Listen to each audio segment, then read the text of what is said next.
தம்பி ஹெச்எம்சில 5 வருஷம் எக்ஸ்பீரியன்ஸ் இருக்கு உங்களுக்கு. இப்போ சிஎன்சி எம்சி மாறங்கிறீங்க, எந்த ப்ராப்ளம் இல்லையா உங்களுக்கு? சார் ஹெச்எம்சி விடிஎல் எக்ஸ்பீரியன்ஸ் இருக்கு சார். பட் சிஎன்சி பத்தி எனக்கு தெரியும் பேசிக்ஸ் தான். ஸோ அதெல்லாம் பிக்கப் பண்ணிப்போம் சார், அது நோ ப்ராப்ளம். சரி ஓகேப்பா, நாளைக்கு வந்து ஜாயின் பண்ணிக்க. கம்பெனில அக்ஷன் ஒருத்தர் இருக்கான், 3 வருஷம் ஒர்க் பண்ணிட்டு இருக்கான். அவன்கிட்ட அந்த மிஷின் பத்தி என்னென்ன ஃபால்ட் எல்லாம் தெரிஞ்சுக்கிட்டு உடனே ஸ்டார்ட் பண்ணிருப்பா. Okay sir, thank you sir. The next டே.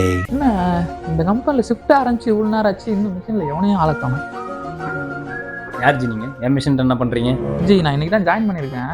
ஓ அப்படியா விஷயம்? இங்கே அக்ஷய்னு ஒருத்தர் ஒர்க் பண்ணுவான்னு சொன்னாங்க. ஆமா நான் தான். ஓ நீங்க தானா?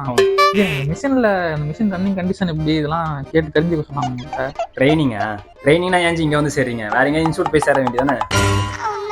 சரி அந்த ஜாப் எடுத்து லோட் பண்ணுங்க. இல்ல ஜாப் இல்ல ஜி, செட்டிங் ப்ரோக்ராமிங்லாம் போடணும். அதான் மிஷின் என்ன கண்டிஷன்ல இருக்கு எல்லாம் கேட்டு.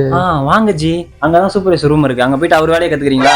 அதெல்லாம் பின்ன ஜி வந்திருக்குது ட்ரைனிங், இதுல 10,000 கேள்வி வேற பத்தி ஒண்ணும் தெரியாம வந்துடுறாங்க. ஸ்ட்ரைட்டா ப்ரோக்ராமிங் செட்டிங் ஒரு அசிங்கமாய் போச்சு குமார். சரி இதுக்கு முன்னாடி ஏதாச்சும் ஒர்க் பண்ணிருக்கீங்களா? ஒர்க் பண்ணிருக்கேன். என்னது ஹெல்ப்பரா? இல்ல நான் பூண்டாய் கம்பெனில 5 வருஷம் ஹெச்எம்சி விடிஎல் ஆபரேட்டரா இருந்திருக்கேன்.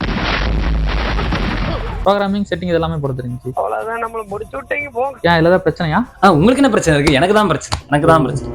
சரி நான் லோட் பண்ணிட்டேன். இல்ல நீங்க ப்ரோக்ராம் பண்ணுங்க, நான் லோட் பண்றேன். கொஞ்சம் அந்த கட்டிங் பேர் மட்டும் எடுங்க. ஓகே. Dust okay.